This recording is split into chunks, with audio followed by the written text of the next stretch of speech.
Nous avons vu, dans nos deux premiers entretiens, ce qui se passait pour la politique extérieure française dans les premières années de ce qu'il faut bien appeler l'entre-deux-guerres, c'est-à-dire 1871-1914.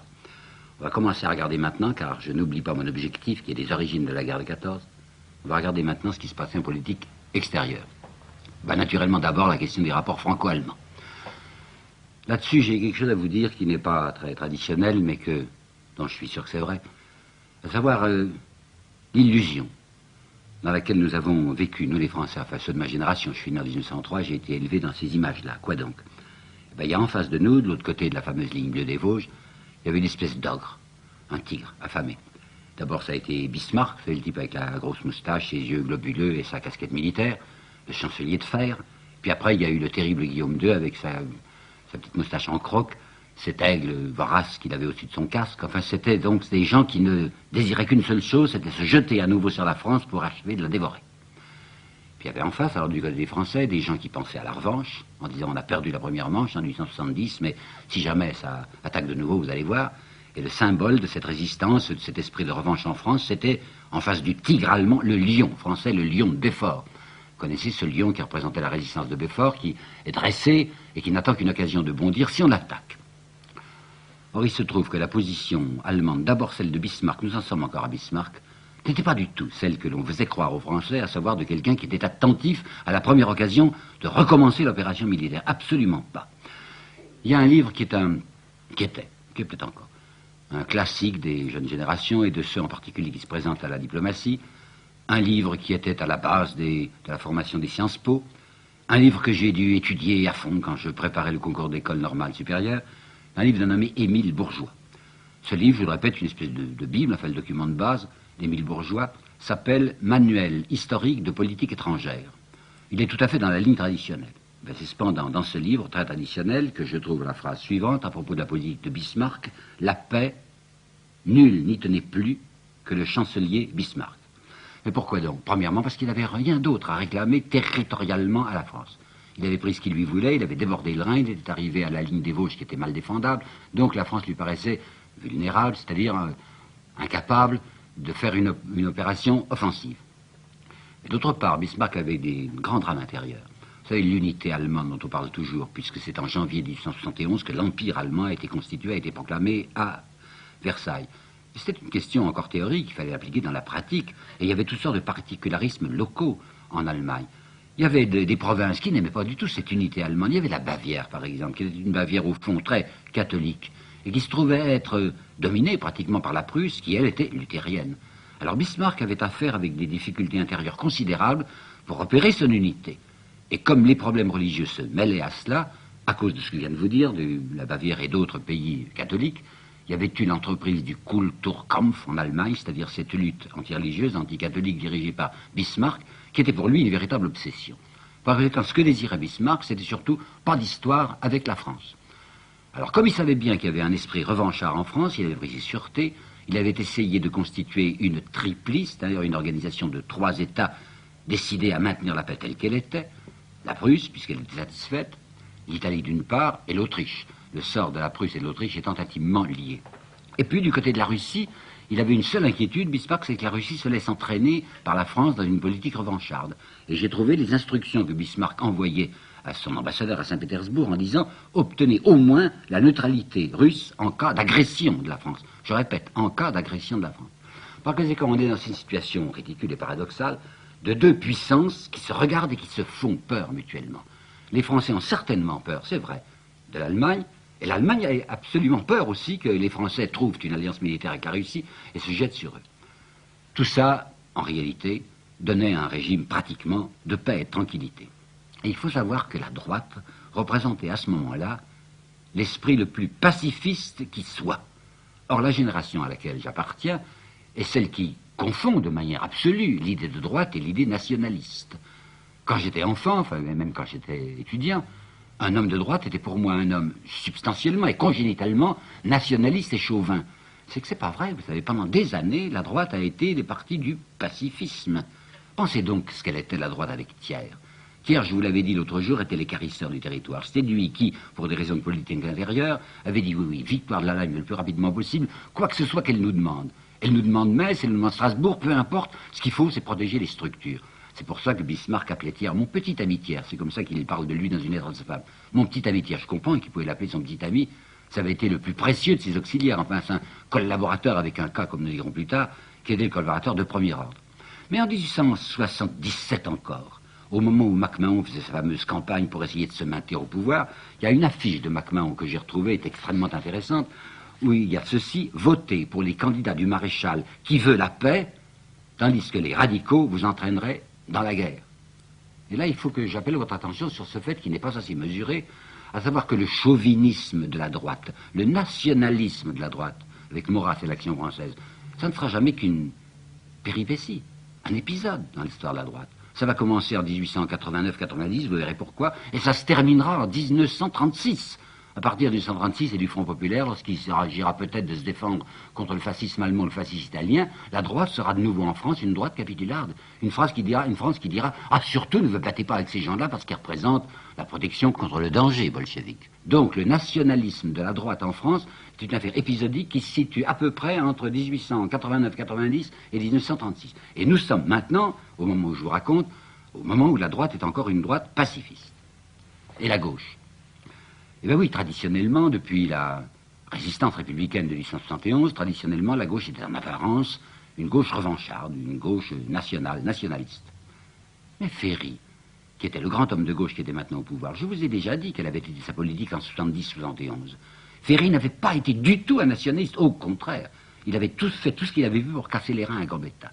Et cependant, maintenant que Ferry fait sa politique scolaire, dont je vous ai expliqué l'autre jour l'arrière-pensée, le voilà qu'il va pratiquer dans les écoles du chauvinisme. De même qu'il a remplacé le curé à cause de son audience faiblissante, de même qu'il a remplacé le curé par l'instituteur, de même il va remplacer la religion décroissante par une nouvelle religion qu'on appellera aux enfants, qu'on apprendra aux enfants, et que lui-même a appelé, lui Ferry, la religion de la patrie. Alors il va organiser dans les écoles ce qu'on appelle les bataillons scolaires. C'est-à-dire que les gamins, à partir de 8 ans, 9 ans, vont faire des exercices militaires, vont avoir des petits fusils de bois, et qu'on va les dresser dans une idée de revanche. Les chants du soldat, de Déroulède. Les chants du soldat de Déroulède sont devenus le manuel officiel des petites classes. Et puis alors je vais vous lire ceci, qui est de ce fameux Lavis dont j'ai déjà parlé la dernière fois. Vous savez, Lavis, c'était l'homme qui avait signé Pierre Laloy, et qui, dans ses petites histoires pour servir à l'instruction des enfants, avait expliqué qu'il fallait surtout que l'ouvrier soit bien obéissant, qu'il fasse des économies, etc. Mais écoutez ce que dit Lavis dans cette petite histoire de France illustrée qu'un garçon comme Péguy, par exemple, a eu entre les mains. La France a perdu sa renommée militaire pendant la guerre de 70. Pour reprendre à l'Allemagne ce qu'elle nous a pris, il faut que nous soyons de bons citoyens et de bons soldats. C'est pour que vous deveniez de bons soldats que vos maîtres vous apprennent l'histoire de France. C'est à vous, enfants, élevés aujourd'hui dans nos écoles, qu'il appartient de venger, vous entendez bien, qu'il appartient de venger vos pères vaincus à Sedan et à Metz. C'est votre devoir, le grand devoir de votre vie, vous devez y penser toujours. Il y a une image extrêmement répandue, et qui a été même reproduite, une image d'Épinal, mais qui est au début un daguerreotype, qui représentait l'instituteur. Dans une classe, on voyait la classe de dos, on voyait le dos des enfants, l'instituteur était debout à droite, redingote, vous savez, très redressé, et d'un geste impérieux, il désignait le tableau. Et qu'est-ce qu'il avait écrit au tableau? Bien, l'instituteur avait écrit au tableau, en grandes lettres à la craie, « Tu seras soldat ». C'était d'autant plus facile à l'instituteur qu'à ce moment-là, les instituteurs ne faisaient pas de service militaire. En fait, toujours est-il qu'il y allait à plein cœur. Le même Ferry, qui voulait que les enfants soient élevés dans ce culte de la revanche, dans ce qu'il appelait lui-même, je vous le répète, la religion de la patrie, ce même Ferry était quelqu'un qui voulait surtout n'avoir pas de problème avec l'Allemagne, qu'on s'entende en douce. On tournera les esprits des enfants du côté de la fameuse ligne bleue des Vosges pour les empêcher de penser à autre chose, c'est-à-dire à la condition réelle de leur famille et à l'iniquité sociale, mais en fait, la politique de Ferry, la politique étrangère de Ferry, est une politique d'entente, et je ne le blâme certainement pas, je ne l'en blâme pas, une politique d'entente avec l'Allemagne. Gambetta lui-même, dont je vous ai dit à quel point il avait évolué, Gambetta qui est devenu l'ami de Thiers, Gambetta qui avait été l'homme de la résistance, disait maintenant à la question d'Alsace-Lorraine, pensons-y toujours, mais n'en parlons jamais. Et Ferry avait besoin d'un appui allemand pour une des choses les plus capitales de sa politique, à savoir cette politique coloniale dont j'ai maintenant à vous parler. Qu'est-ce que ça avait été autrefois le colonialisme, jusque vers les années 1880-83? Ça avait été avec l'Algérie, tentative de peuplement, une colonie de peuplement, mais ça avait été surtout des entreprises de prestige national et aussi des entreprises nécessaires à la marine française pour avoir ses bases. Il fallait une base à Dakar, il fallait une base en Indochine. en Cochinchine. C'est pourquoi on avait vu l'Empire lui-même faire une petite guerre entre 1859 et 1862 pour un établissement français en Cochinchine. Tandis qu'avec Ferry, je vous assure que tout va changer. Il faut se rendre compte des avantages extraordinaires que Ferry a apportés à la classe possédante. On pourrait dire que c'est un des bienfaiteurs les plus considérables des classes dirigeantes. Mais Ferry, vous vous rappelez déjà de ce qu'il a fait avec ses lois scolaires, et je vous ai indiqué l'arrière-pensée des lois scolaires. Je me permets de rappeler le mot que je vous ai dit et qui est assez important. Il avait voulu substituer l'instituteur au curé, mais l'instituteur était chargé de la même mission que le curé précédemment, à savoir expliquer le devoir de résignation aux classes populaires. J'ai très rapidement parlé aussi, et je voudrais vous en dire un mot tout de même, de ce qu'il avait fait au profit des compagnies de chemin de fer. J'avais dit dans un précédent entretien à quel point, sous Louis-Philippe, dans la monarchie de Juillet, les affaires de chemin de fer étaient les affaires les plus giboyeuses pour la classe possédante. Eh bien, déjà, on avait fait pas mal de résultats magnifiques sous Louis-Philippe, mais il y avait des voies latérales à construire maintenant. Et c'est Jules Ferry qui va donner des avantages considérables à ces compagnies en leur accordant en 83 de nouvelles conventions, des conventions que signe l'État au sujet de ces lignes latérales et avec garantie de dividendes. Ça veut dire quoi, garantie de dividendes? Ça veut dire qu'on sait très bien que ces voies latérales ne sont guère rentables. Il n'y aura pas beaucoup d'exploitation possible, mais il y aura une exploitation de la clientèle, une exploitation du contribuable, puisque c'est l'État qui va s'engager, quelle que soit la rentabilité des voies, à assurer tel chiffre de dividendes aux actionnaires. Avouez que c'est une opération formidable, naturellement, au détriment de la collectivité, c'est-à-dire que c'était l'argent de l'État qui s'avancera là-dedans. Mais regardons bien ce qu'il va faire du point de vue colonial. Et là, je voudrais appeler votre attention sur un texte de lui trop peu connu, qui est un très grand discours qu'il a prononcé le 28 juillet 1885.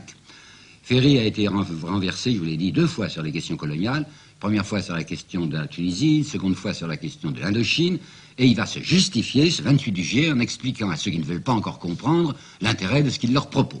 Et il dit: les colonies sont pour les pays riches un placement de capitaux des plus avantageux.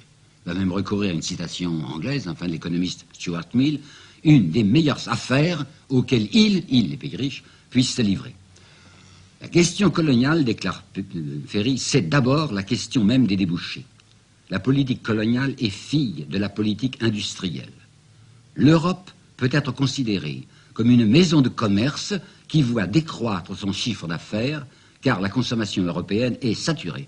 Il faut faire surgir de nouvelles couches de consommateurs. Et la phrase qui suit est bien importante: la paix sociale est une question de débouchés. Là, il faut que je vous dise que quelqu'un avait parlé du colonialisme en termes sociaux, c'était Renan. Renan, c'est un ami de Jules Ferry, et Renan, en 1871, lorsqu'il avait écrit sa réforme intellectuelle et morale peu de temps après la Commune, il avait publié ça à l'automne 71, avait écrit la petite phrase que voici, qui est à l'intérieur du texte, il ne l'a pas enrobée, mais elle est là. Un pays qui ne colonise pas est infailliblement voué au socialisme. Vous pensez que Ferry, qui est épouvanté par l'idée socialiste, avait retenu cette injonction. Alors là, il parle de paix sociale qui est question de déboucher, il explique qu'il faut de nouvelles couches de consommateurs, il n'ose pas trop en dire, bien que des joies y soient suffisamment dénudées au point d'être, à mon avis, presque obscènes. Mais qu'est-ce que ça veut dire, ça? Ça veut dire que si on va dans les colonies, futures colonies, on aura des consommateurs forcés. Parce qu'on va envoyer des soldats. Les soldats obligeront les indigènes de là-bas à acheter ce qu'on leur enverra de France. En particulier les cotonnates, ça intéresse beaucoup Ferry parce qu'il est lié par sa femme au milieu des cotonniers de Vosges. En plus, ces peuples lointains, ces peuples sous-développés, ces peuples qui sont sans défense, ces peuples qui n'ont pas de canons et qui n'ont pas d'artillerie, ils ont des sols quelquefois très intéressants et des sous-sols encore plus intéressants. Songez aux forêts de l'Afrique équatoriale. Songez aux plantations d'EVA qu'il peut y avoir en Indochine. Il y a les arbres à caoutchouc. Alors ces forêts-là, ça peut rapporter. Puis il y a le sous-sol, c'est-à-dire des mines. Quand on parlera du Maroc, on vous dira tout de suite qu'il y a des mines de phosphate. Quand on va vous parler du Tonkin, on dira qu'il y a des mines de fer et il y a des mines de charbon. Alors écoutez bien la suite. Fini, dit-il, fini l'époque des annexions modestes et à petits coups. Désormais, ce sont des continents que l'on annexe. C'est l'immensité que l'on se partage. La diplomatie trace aujourd'hui avec une activité fiévreuse ce qu'elle appelle la délimitation mondiale des sphères d'intérêt respectifs. Voilà ce qu'il dit à la Chambre. Il y a un certain nombre de députés qui prêtent l'oreille, qui réfléchissent, qui se disent « Mais oui, on n'a pas vu jusqu'à présent l'intérêt de ce qu'il nous offre. » Mais comme c'est un discours qui déborde la Chambre, bien sûr, qui va être imprimé, que tous les Français vont lire, il faut tout de même un petit vocabulaire séduisant. Alors on va voir apparaître ceci. Ce que j'ai dit là comporte, déclarait-il, des idées de civilisation de la plus haute portée. Il faut le dire ouvertement. Les races supérieures ont un droit vis-à-vis des races inférieures. Que dis-je? Un droit. Les races supérieures ont le devoir de civiliser les races inférieures. Or, il n'y a pas de doute, naturellement. Race supérieure, c'est la race blanche, race inférieure, celles qui n'ont pas la peau blanche. Du reste, Ferry est dans la bonne ligne, puisque M. Michelet, à la fin de sa vie, dans son histoire du XIXe siècle que la mort l'a empêché de terminer, avait écrit carrément ce qui suit: être nègre n'est pas une race, c'est une maladie.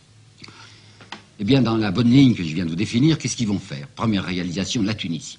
Et naturellement, au départ, une affaire d'un groupe bancaire, d'un groupe financier. Il y avait un groupe financier qui s'intéressait en Algérie à la ligne Beaune-Guelma. Il voulait poursuivre la ligne Beaune-Guelma jusqu'à Tunis, mais Tunis, c'est le Bey tout de même qui dirige là.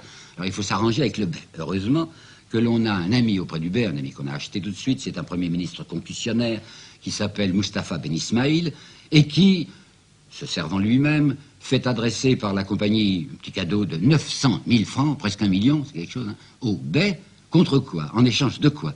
Le Bey signera pour la compagnie française une concession d'un territoire qui équivalait à peu près à 30 millions à l'époque et qui bientôt vaudra 80 millions. Combien ça a coûté à la compagnie? 1 700 000 francs. Par conséquent, pour moins de 2 millions, voilà ces gens qui acquièrent un territoire considérable de bientôt 80 millions. Alors, il faut un prétexte pour envahir militairement la Tunisie. C'est à ce moment-là qu'on va parler des Kroumirs. Kroumirs, c'est un mot oublié aujourd'hui, mais je vous jure qu'en 82-83, on en parlait. C'était des indigènes du nord de la Tunisie qui, parfois, faisaient en effet des incursions en Algérie. Alors, les colons d'Algérie déclarent qu'il faut un droit de poursuivre les Kroumirs chez eux. Une fois qu'on sera en Tunisie, on y restera. Alors, on occupe Bizerte, on descend sur Tunis, on impose au Bey le premier traité, qui s'appelle le traité du Bardo en 81. Agitation, soulèvement de la population quand elle voit arriver des étrangers. Alors, cette fois, on y met le paquet militairement. On va occuper Sfax, on va occuper Gafsa, on va occuper Gabès. Gabès, c'est l'extrême sud. Par conséquent, ça y est, tout le territoire de la Tunisie est occupé par les troupes françaises. Résultat, convention définitive, dite la convention de Marsa en juin 83, protectorat, qui est un mot gentil, hein. Protectorat, ça veut dire droit des peuples à disposer d'eux-mêmes, c'est pas une colonie, on les a pas dévorés. Simplement, la nation colonisatrice et surdéveloppée vient au secours de la nation sous-développée, il la prend sous sa protection, et il y a un grand avantage pour le pays colonisateur masqué, c'est qu'il a sur place un gouvernant qui s'appelle le Bey quand c'est la Tunisie, qui s'appellera le sultan quand il s'agira plus tard du Maroc, quelqu'un qui en échange d'avantages personnels fera la politique de l'occupant. Puis Ferry se tourne du côté de Madagascar. Madagascar, c'est les colons de la Réunion, je crois, qui ont appelé son attention sur ces nouveaux marchés de consommateurs possibles à Madagascar. Alors on commence par occuper le port de Majonga, qui est sur la côte occidentale, ça sera un port de guerre, on descend sur Tananarive, il y a tout de même quelqu'un qui gouverne à Tananarive. Oh, c'est une petite fille de rien du tout, elle s'appelle la reine Ranavalo, elle a 23 ans, alors on la dominera facilement. Alors on lui impose un premier traité où il n'y a pas encore le mot de protectorat, amitié de la France, un peu de suggestion. Les Ova, les Malgaches, n'acceptent pas ça. D'où un soulèvement. D'où ce que Ferry va déclarer à la Chambre le 28 mars 84. Ma détermination est absolue de ne reculer devant aucun moyen pour réduire ces rebelles. Qu'est-ce que c'est que ces rebelles? Mais c'est des gens qui trouvent désagréable de voir arriver des gens qui veulent leur apporter de force ce qu'ils appellent, eux, la civilisation. Si bien qu'en décembre 85, on arrive à ce que l'on souhaitait, un premier protectorat, une première domination qui n'est pas encore l'annexion, mais le petit Reine Ranavalo promet d'être très gentil à l'égard des Français. Il aurait fallu maintenant occuper réellement le pays. C'est grand, Madagascar, et le corps expéditionnaire était très faible. Alors on voudrait s'employer à envoyer des soldats qui occuperont le pays, mais voilà que la pensée de Ferry est occupée ailleurs, il a de grosses difficultés dans un endroit qui l'intéresse beaucoup, et ce nouvel endroit, c'est l'Indochine. Déjà, depuis un certain temps, les Français étaient intéressés à l'Indochine, puisque sous le gouvernement impérial lui-même, je vous l'avais rappelé, il y avait une petite guerre entre 59 et 62, avec un certain nombre de premiers établissements français en Cochinchine. Mais la Cochinchine, c'est l'extrême sud. Alors on voulait remonter maintenant du côté du nord, parce que le nord c'est le Tonkin, et que le Tonkin est une région extrêmement intéressante avec ses mines. Il faut savoir qu'en 1875, une banque avait été créée, naturellement française, une banque d'Indochine, avec un privilège exorbitant, puisqu'elle avait créé une monnaie de papier à cours forcé. Ben, les actionnaires de la banque d'Indochine regardaient avec une sympathie croissante du côté de ce Tonkin en se disant: Tonkin est frontalier par rapport à la Chine. La Chine, l'empereur de Chine, a même théoriquement un droit de suzeraineté sur le Tonkin. Ça va nous amener des complications avec la Chine. Pas dangereux, intéressant au contraire, étant donné que la Chine c'est un géant qui dort, c'était l'expression qu'on employait, absolument incapable de se défendre. Par conséquent, on va pouvoir régler son compte aux Chinois aussi et avancer plus exactement dans la très riche vallée du Yunnan. fallait un prétexte encore là. Ben, vous vous rappelez qu'au moment de l'affaire de Tunisie, on avait trouvé le prétexte des Kroumirs. Ces Kroumirs, c'était des agités en effet, enfin des gens qui défendaient leur territoire, et dont on avait dit il faut absolument réduire les Kroumirs parce qu'ils gênent nos colons d'Algérie. Eh ben, les Kroumirs d'Indochine s'appelleront les pavillons noirs. Pavillons noirs, c'est des gens qui se défendent quand ils voient arriver les Français, et on va dire, ce sont d'épouvantables pirates qui débordent de la Chine et qui viennent nous ennuyer, nous, dans notre pénétration pacifique, je sais, du Tonkin. Alors, en effet, il va y avoir une guerre avec la Chine. On va d'abord avancer dans la direction de la Chine. Il y a l'amiral Courbet qui va bloquer les côtes. On va faire un bombardement de Hue. Vous savez, Hue, ça se trouve à peu près au centre de l'Indochine, sur la côte orientale. Et puis on monte dans la direction de la Chine elle-même. Toujours, cet amiral Courbet, qui vraiment rend des plus grands services, va organiser un blocus de la Chine après un bombardement de Fuchiu. Fuchiu, c'est pas en Indochine, hein, c'est en Chine. Et on va même organiser le blocus du riz. L'idée qu'a eu Jules Ferry et l'idée d'amiral Courbet, c'est d'essayer de les prendre par la famine. Comme ils se nourrissent de riz, qu'ils ne produisent pas du riz en quantité suffisante, qu'il en arrive d'ailleurs, et bien on va les empêcher de recevoir leur riz. Je crois que lorsque nous pensons aujourd'hui au problème de l'Occident et de la Chine, il ne faut pas oublier ce qui s'est passé à ce moment-là. L'Occident et la France en particulier essayant d'affamer cette Chine. Alors on a envoyé un corps expéditionnaire, 16 000 hommes, c'est quelque chose tout de même, sous le commandement du général Négrier. Monsieur Bourgeois, dont je vous ai parlé, Émile Bourgeois, l'homme du manuel politique étrangère, a une expression charmante pour Négrier. Il était habitué au procédé des expéditions coloniales. Ça en dit assez long. Hein.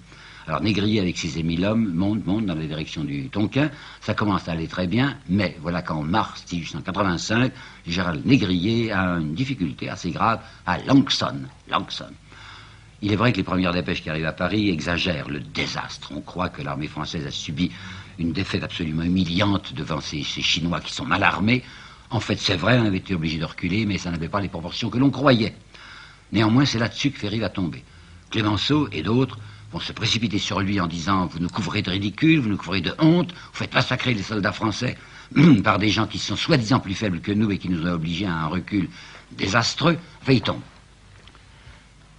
Cette politique coloniale de Ferry comportait évidemment des complications extérieures et des complications intérieures. Complications extérieures. Je voudrais employer là une comparaison que vous me pardonnerez, elle est peut-être un peu indécente.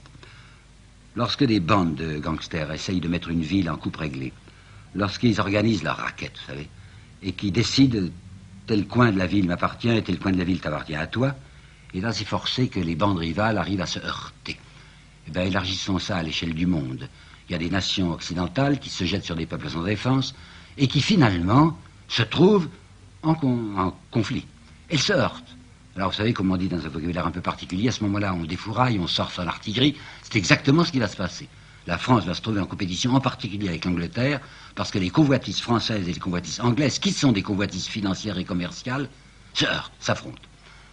Pas avec l'Allemagne. Et ça, c'est très intéressant. Je vous l'ai dit, Bismarck ne veut pas avoir de difficultés avec la France, il a trop à faire avec ses problèmes intérieurs. Il n'a pas encore découvert, les Allemands n'ont pas encore découvert à ce moment-là, en 84-85, les avantages de la colonisation, et Bismarck sera d'une complaisance incroyable à l'égard de la France. Voici des textes de lui, au comte de Courcelles, qui est l'ambassadeur de France à Berlin. Nous sommes prêts à vous donner satisfaction, afin de vous détourner de souvenirs pénibles à la Lorraine, hein. Tout ce que vous pourrez prendre dans le monde, nous sommes d'accord, parce que ça vous fera oublier ce qui nous est arrivé malheureusement tous les deux. J'ordonnerai, je suis prêt à ordonner, l'évacuation de territoires occupés par des ressortissants allemands, partout où ces prises de possession commerciales ne s'accorderaient pas avec les droits de la France. Il est gentil en parlant de droits. Vous voyez cette politique très conciliante dont Ferry fait son profit. Mais c'est du côté de l'Angleterre que ça ne va pas aller tout seul. Les Anglais avaient un peu froncé les sourcils pour la question de la Tunisie, mais enfin on leur avait promis que les vieilles revendications qui dataient de Bonaparte, de la France sur l'Égypte, seraient oubliées. On n'avait pas pris un engagement absolument formel, mais on avait dit oralement comme ça, si vous nous laissez les mains libres en Tunisie, eh bien écoutez, on ne s'occupera pas de ce que vous faites en Égypte. Les Anglais avaient débarqué un corps expéditionnaire en 1882 en Égypte. Ils avaient annoncé que c'était un corps expéditionnaire tout à fait temporaire, que l'évacuation serait rapide. En fait, vous pensez bien, jamais ils ne vont évacuer l'Égypte et qu'ils y resteront jusqu'à 1938 et au-delà. Alors, du côté de l'Égypte, ça peut aller tant qu'on n'en reparle pas. Mais on va en reparler bientôt. Et on va arriver en 1898 à une extrême tension franco-anglaise sur cette question même. Et du côté de l'Indochine, les Anglais s'inquiètent aussi, parce qu'ils ont mis la main sur la Birmanie d'une part, ils ont le Siam qu'ils considèrent comme leur propriété, et voilà maintenant les Français qui sont à Hue, qui s'avancent vers le nord. Alors on verra les Anglais pousser le roi de Siam à essayer une offensive pour couper l'Indochine en deux. Hue, je vous l'ai dit, est à peu près à mi-chemin, enfin, entre le Tonkin et la Cochinchine, et le roi de Siam doit attaquer sur Hue. Les Français arriveront à faire une opération, comment dirais-je, persuasive de Bangkok. On ne bombardera pas, mais on enverra des cuirassés, et le roi de Siam ne bougera pas. C'est la politique intérieure qui est compliquée, parce que voilà que Ferry, dans son fameux discours dont je vous ai parlé tout à l'heure, du 28 juillet 85, a fait une déclaration stupéfiante. Il a dit en effet, au nom d'un chauvinisme exalté et à courte vue, devrions-nous, les yeux fixés sur la ligne bleue des Vosges, laisser tout se faire et tout se résoudre autour de nous, sans nous. Pas croyable. Ferry, mais c'est l'homme de la ligne bleue des Vosges. Et c'est lui-même qui dit en 85, vous savez, non, c'est du chauvinisme exalté et un peu étroit que d'avoir les yeux fixés sur la ligne bleue des Vosges. Il faut regarder ailleurs. Alors vous imaginez ce que Clémenceau, qui représentait à ce moment-là le nationalisme le plus exaspéré, veut dire. Enfin, c'est insensé, vous voulez nous faire oublier ce qui est essentiel pour la France, à savoir la revanche. C'est la droite aussi qui est intéressante. Elle n'a pas encore pigé, la droite. Elle ne sait pas les bénéfices qu'elle peut retirer des opérations coloniales. Alors on voit un monsieur Cassagnac qui représente l'impérialisme, le bonapartisme, et qui dit « Ce que vous déclarez là, monsieur Ferry, c'est l'apologie de la guerre ». Et le comte de Baudry-Dasson va dire « Très bien, la République, c'est la guerre. Nous ferons imprimer votre discours à nos frais et nous le reproduirons dans toutes les communes de nos circonscriptions électorales ». Ferry va se tourner du côté de la gauche et dire « Mais vous ne comprenez pas ce que je veux faire là-bas. Ce que je veux faire, c'est aguerrir le soldat français. C'est montrer la preuve de notre vitalité. Une démocratie qui ne veut plus se battre, quel désastre et quelle affliction, dit-il. » À ce moment-là, Vallès, qui a repris la direction de son cri du peuple, va faire une certaine réponse qu'on connaît peu et qui est intéressante. Aguerrir nos troupes, dit-il, ça veut dire quoi? Ça veut dire qu'on va les envoyer tuer du jaune pour les exercer à tuer du blanc, et qu'après avoir tué sans peur des coulis, il viendra tuer maintenant nos ouvriers. Et comme il ne veut pas se faire poursuivre pour cause d'excitation à l'insoumission, Vallès va conclure son édicte en disant « Vas-y, jeune soldat, tu te feras payer du chien au riz dans les bateaux de fleurs, et tu reviendras avec la peste dans le sang. » Que Ferry se rassure. Bientôt, la droite va comprendre tous les avantages qu'on lui propose. Et même, en 1883, Ferry, le 14 octobre 83, dans un discours au Havre, n'a pas hésité à dire « Le péril est à gauche », ce qui rassure beaucoup les possédants, si bien que personne ne protestera du côté de la droite quand on enverra pour la première fois un résident général en Annam et Tonkin, et ce résident général couvert d'or sera le même Paul Bert qui s'était manifesté dans la politique scolaire de Ferry par une si violente crise d'anticléricalisme.